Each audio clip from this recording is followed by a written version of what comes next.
Hello everybody. Today we're going to hear about fairy tales. When I was growing up, I read every fairy tale book there was, whether it was a single story about a fairy tale or a collection of fairy tales in a book. The fairy tale I'm going to start with today is called Cinderella. Now, there are many versions of Cinderella. This just happened to be one of the ones that wasn't checked out. We have many at the public library, so you can come and check out one after this if you would like.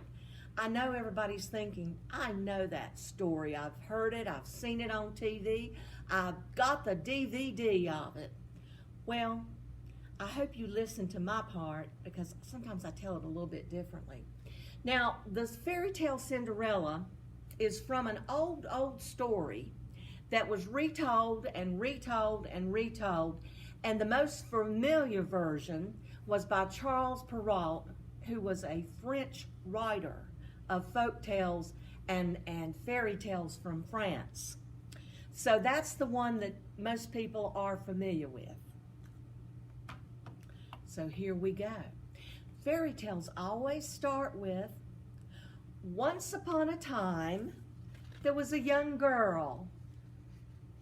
Her name became Cinderella because her father had remarried and then he died. And it didn't turn out quite so well. But it ended up because of a glass slipper. Her life totally changed. Now, Cinderella had to do everything. Cinderella, would you please come clean the kitchen? The dishes are a mess, said her stepmother, who treated her like a servant. Not like a daughter, like she should have, but like a servant. Poor little Cinderella had to sleep on the floor in front of the fire. And she would get the cinders, that's the soot, the black, out of the fireplace all over her before she could wash up every morning. And they called her Cinderella for the cinders. She had two stepsisters, Esmeralda and Drusilla. Cinderella, you didn't clean my room. Come do it right now. No, she's going to mop my floor. No, she's going to wash up my petticoats because I want to wear one tonight. Poor Cinderella, do this, do that, do this. Well, one day, a messenger came knocking at the house. And a horn blew. Hear ye, hear ye. We invite all unmarried maidens to the castle for a party. We're having a ball. The prince's ball. Come one, come all. And he left invitations. He left 3 invitations for the 3 unmarried girls. Well, the other girls started getting ready, Drusilla and Prunella. And they wandered around and, Cinderella, do this, do this, do this, do this. Poor Cinderella, after she helped them, she said, is it okay if I get a dress? My mother had some beautiful dresses and I can kind of change it and I can go with you too because I have an invitation. You have an invitation? Of course, dear. Go get your dress and we'll see about it. Oh, she ran up and opened an old trunk and pulled out a beautiful dress. She sewed and sewed and sewed for hours getting that dress ready. And the next day when she was helping her stepsisters to dress, she said, I think I'm going to go get ready now too. And they looked at her and said, you do that now, and winked at her. So she ran up to the attic, put her dress on, scrubbed her hands, scrubbed her face, scrubbed her feet, and she went running down, I'm ready, I'm ready. And one sister came up and said, you're going to wear that old thing? And she grabbed it and it went rip. And you're going to wear this? And the other sister grabbed the shoulder and went rip. Please don't do this. Oh, you can't go. Your clothes are in tatters. You can't go because you look terrible. You'll be much happier staying at home." And so they left with their noses in the air and got in the carriage and took off for the castle. Meanwhile, Cinderella went into the garden and was crying. All of a sudden, there was a noise. Boom, boom, boom, boom, boom, boom, boom, boom, boom. And she looked up, and there was a lovely lady in sparkly blue. "Hello," she said. "You don't know me, but I'm your fairy godmother. And I'm here to help you, my dear. Now first, let's find a pumpkin." They found a big orange pumpkin. She waved her wand. Bibbidi-bobbidi-boo! And there, from the pumpkin, was a beautiful coach. "Oh, you're going to the ball, my dear." "Yes, you are. But I can't go like this. This dress it's all torn up. It's a mess." "Turn around 3 times." And so Cinderella did. 1, 2, and the 3rd time, 3. and there she was in a most beautiful gown. "I can't believe this. This is so lovely. Oh, thank you." But then she looked down at her feet in her old clogs. "But I can't dance in these shoes." And the fairy godmother waved her wand. Boom! And there on her feet were the most beautiful glass slippers.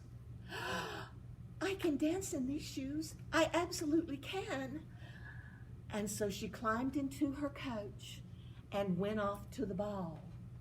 Now the ball had already started. The music was playing.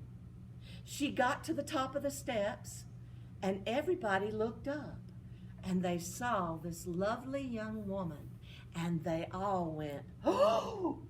And the prince saw her and went, "Oh!" And he made his way to her and said, "Would you like to dance?"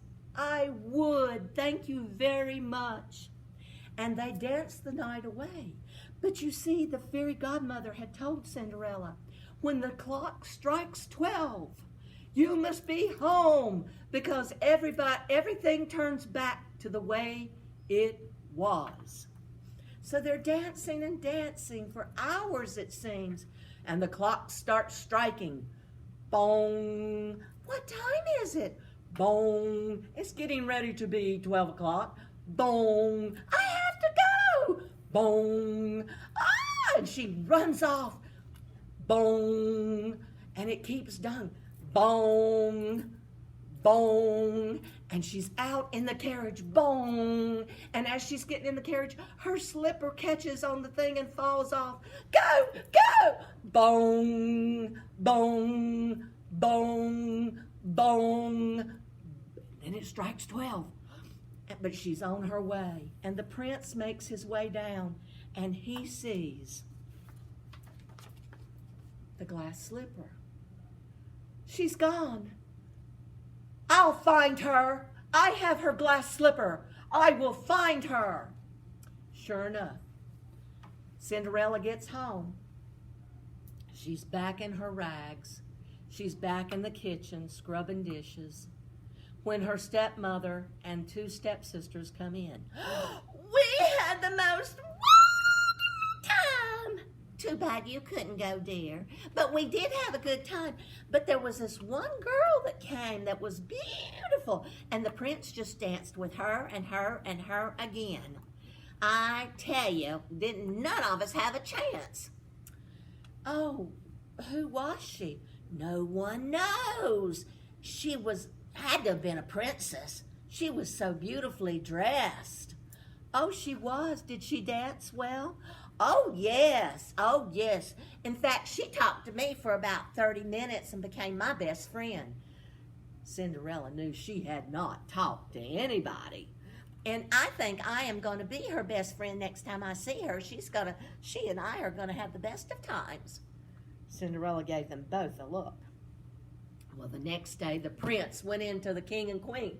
He said, I have found my princess, and I am going to marry the girl whose foot fits this slipper. And his parents said, well, wouldn't you like to meet her and get to know her a little bit before we... Nope, I know all I need to know, and I like her. I think I'm in love with her, and I want to marry her. So all across the land, they went. Hear ye, the prince has a slipper. And they knocked at every door. And the door would open. Do you have any unmarried young ladies here? Yes, I do. Come in. I've heard. And her daughter came in. Well, she had been in the kitchen rubbing butter on her foot, to make it slippy and slickery and easy to get a shoe on. And she put her foot up, and the prince tried to get it on her foot. Keep trying. I know I can wear that shoe. I wore it last night. And it popped off. Boop! And the prince caught it before it fell. I am sorry, but you are not the one. And so they did that from house to house. And every house, the shoe would not fit. Now, the last house they got to was the house of Cinderella. They knocked on the door. The two stepsisters and the stepmother rushed Cinderella and locked her in a cupboard. And the door... Girls, calm down. And so the stepmother went and opened the door.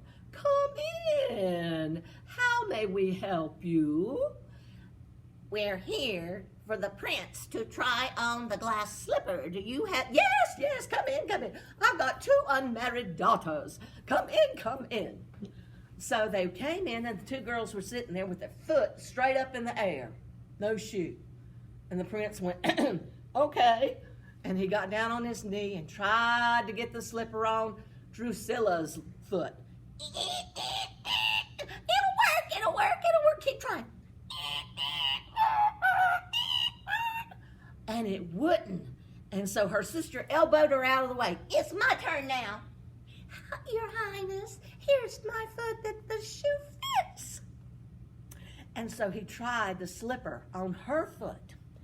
I know it fits. I had it on last night. Try again. It does not fit. You 2 girls are not the one. Is there another unmarried maiden in this house? No, said the stepmother. Not at all. Not at all. So, all of a sudden there came I am here. I am. And it was coming from a chest in the corner. A big armoire. And the prince went there and he knocked on it. Is anyone in there? I am in here. Well, the door is locked here. Stepmother has the key. So he turned to the stepmother and he said, do you have the key to this chest, this armoire? There seems to be someone in here. It's just our serving girl. She wouldn't have come to the ball. I said I was going to try the shoe on every unmarried maiden. So the stepmother reluctantly unlocked that cabinet door, and out stepped Cinderella.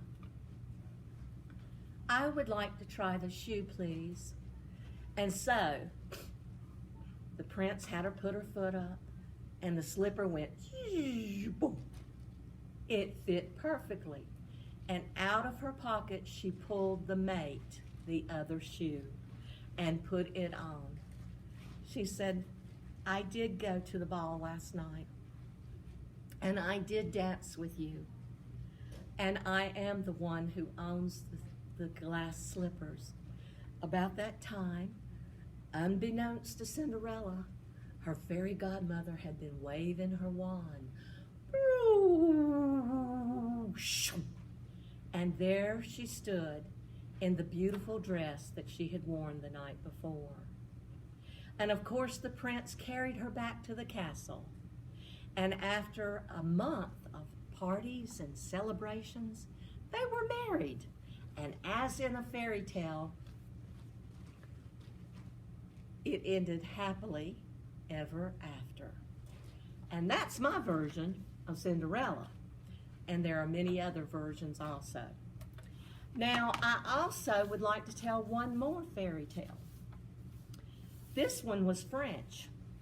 The next one I'm going to tell is an English fairy tale. And it features a character by the name of Jack. It is Jack and the Beanstalk. And we have several books, both in fairy tales and also individual. This is an individual book. And there are many different versions of this story, and this is my version. Jack and the Beanstalk, an English fairy tale. Once upon a time, remember it always starts with that, who would have thought the story would have started with a bag of magic beans? We're going to have to get to how we got to the magic beans. There was a poor boy who lived with his mother. His father had died, and his name was Jack. "Mother, I will always take care of you," said Jack. "Now, Jack," said his mother, "you are the man of the house, and I love you dearly." She said, "You know, son, we're about out of money. What I want you to do is to take old Bessie to town and sell it." That was their cow. She said, "We need money to pay our bills and to buy some food. And then maybe things will work out for us alone. But you need to get a fair price for our cow, because we are dependent upon our survival of the money that we get." So Jack started out. He walked and walked and walked and walked and walked and pulled that cow. "Come on, Bessie. Come on now." And Bessie plodded along. Bloom, bloom, bloom, bloom, bloom, bloom. And when they got almost to town, they ran into a man. The man said, "Hey boy, what you got there?" "I got a cow that my mama told me to take to town to sell. We need some money." Excuse me. "We need some money to survive on." "Boy, I've got something better than money." "Well, now, what have you got that's better than money?" "Son, I got a bag of magic beans."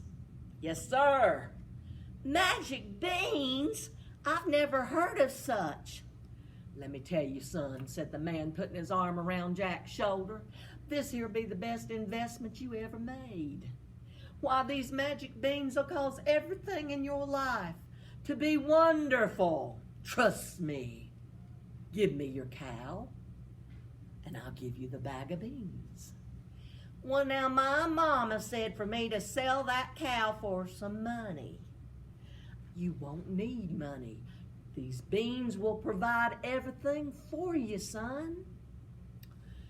"Are you sure?" "Yes, son, I'm sure." And Jack gave the cow to the man. And the man headed out real quick. And Jack went home to his mama and showed her the bag of beans. And she said, "Jack, my son that I love, what have you done? We can't eat that." And she threw him out the window. The bag was open and the beans went everywhere. Jack went to bed very sad.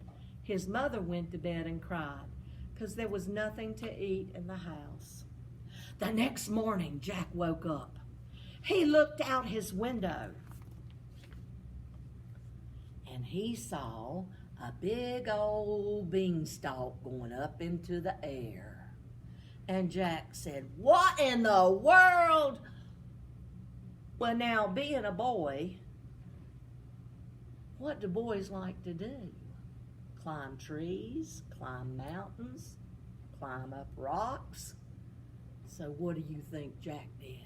He climbed up that beanstalk, and it went way up in the clouds to a big old house up there. And he went up and got in the house, and there was a lady in there. She was cooking, singing and humming a little song. Ooh, the Jack will be here, the John will be here, woo, woo, woo, woo. And then she saw him. What are you doing here? And Jack said, a beanstalk. I climbed a beanstalk and got up here. Well, you better hide, because the giant's going to be here in a minute, and he doesn't like people, humans. He's an ogre, and he doesn't like you. Hide now. And they heard him coming. Boom, boom, boom, boom, boom, boom, boom, boom, boom, boom, boom. And he walked in the door, and he stopped, and he took a big sniff. And he said, "Fee, fa, fo, fum, I smell the blood of an Englishman. Be he alive, be he dead, I'll grind his bones to make my bread." And I believe it too, don't you? Well, the giant sat down and ate a big meal. And you know what happens sometimes when you eat too much? You get sleepy. And that's what happened to that giant. He went to sleep. And Jack popped out and he said, "I've heard about this giant. I've heard he steals from everybody. And I've heard that he takes children and he takes people." She said, "Well, I'm one of those children. I have to cook and clean his house. And the others do other things for the giant."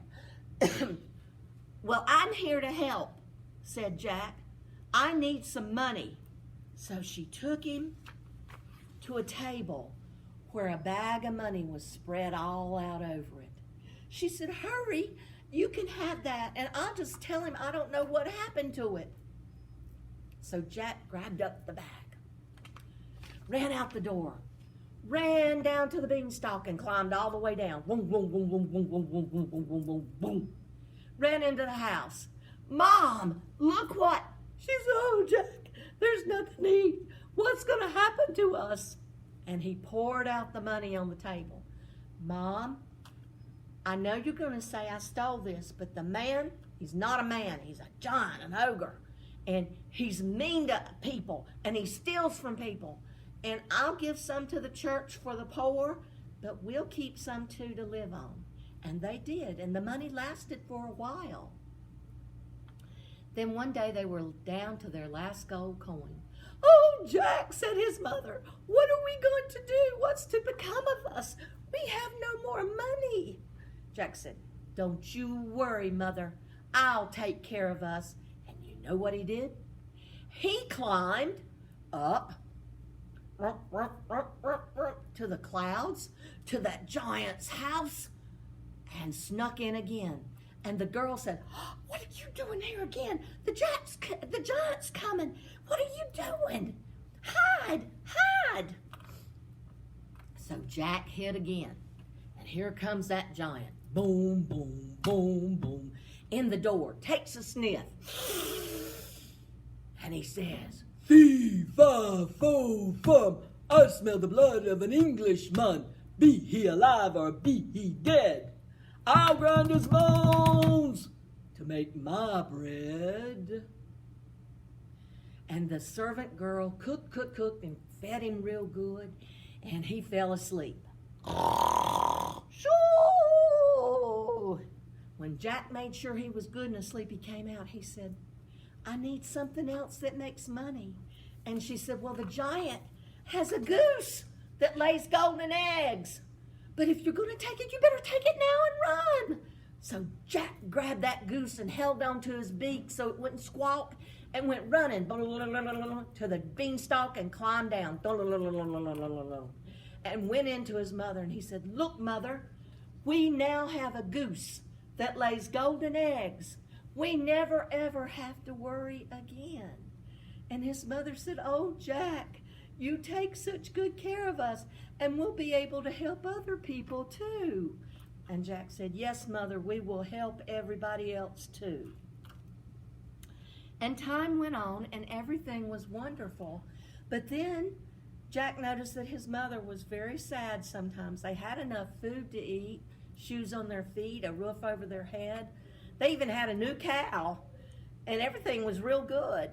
But she wasn't happy. And Jack thought, I'm going to go see if I can get something else to make my mother happy. So he climbed up the beanstalk again, boom, boom, boom, boom, boom, boom, boom, boom, up to the clouds, into the giant's house. The little servant girl said, oh no, not you again. Hide, he's getting ready to come. And the giant was coming. Boom, boom, boom, boom. Stopped in the doorway, took a big sniff, and said, fee, fi, fo, fum. I smell the blood of an Englishman. Be he alive or be he dead, I grind his bones to make my bread. Oh, you don't have to do that, said the servant girl. Sit down, I'll feed you, I'll feed you. Eat, eat, eat, eat, eat, eat. Eat some more, a little bit more. Clean that plate, clean that plate. And if he did, it made him so sleepy, he went, shoo. And Jack told the servant girl, my mother's unhappy and I want something to make her happy. Is there anything else up here? And she said, the golden harp. It plays and it makes you at peace and it's soothing and it's the best thing for the giant to calm him down. Well, I want that, said Jack. She said, well, you better get it and run. So Jack grabbed it up, and as he was running out the door, the harp started going, giant, giant, oh, help, help, I'm being stolen. And the giant goes, oh, who said that? And he saw Jack running out the door with the harp. And he started after him. So you're the boy that's been taking my stuff. Jack ran to the beanstalk. Started going down. But guess what? That giant looked down there and said, if you can do that, I can do it too. And he started climbing down. Bloom, bloom, bloom, bloom. Jack reached the ground with a bump. And he said, Mother, bring me the axe. And his mother brought him an axe, and they started chopping. Chung, chung, chung, chung, chung, chung, chung, chung, chung, chung, chung. And all of a sudden, that beanstalk started going, and then it's got a big swing, and it went kaboom! And that giant went splat on the earth and was no more.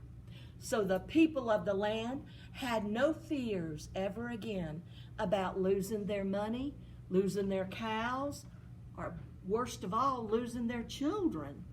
And everyone was very happy because Jack and his mother shared the golden eggs. And every Friday night, there was a meeting out on the grounds, and the harp played, and everybody danced, and everybody was happy. So that was a happily ever after story too. So you've heard two fairy tales today. One was from France, Cinderella. One was from England. And there are many other fairy tales here at the library from both France, England, Ireland, Scotland, Germany, Russia, India. All around the world there are stories and folk tales. So please come to our public library at the Main and help yourself to some of our good books. And fairy tales are. Thank you very much.